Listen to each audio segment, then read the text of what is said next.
Сметките за електрична енергија во кои цената на потрошената струја е еднаква или дури и пониска од дистрибуцијата на истата, ги тревожат граѓаните. Најмалку 50 жалби стигнале до канцеларијата на Народниот правобранител во Струмица токму за високите сметки за струја.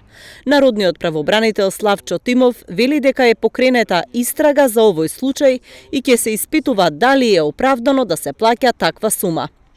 Моментално во последните 5-6 месеци најголем број неподнесени преставки, меѓутоа жалби од граѓаните во подрачната канцеларија во Струмица се од областа на потрошувачки права, поконкретно за сметките и фактурите за потрошената електрична енергија.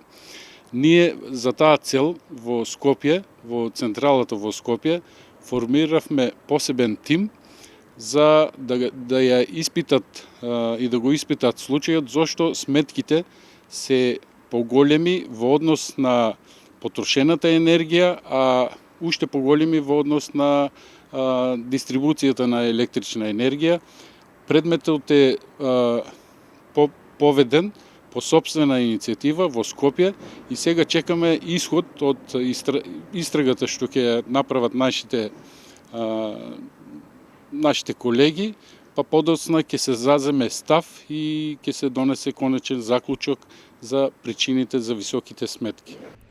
Надоместот за пренос и дистрибуција на струја, односно така наречената мрежарина, се плаќа за изградба и одржување на преносната и дистрибутивната мрежа, трошоци за отчитување и одржување на мерните места, за помошни системски услуги и балансирање на мрежата, а со тие пари се покриваат и загубите на електрична енергија во мрежата.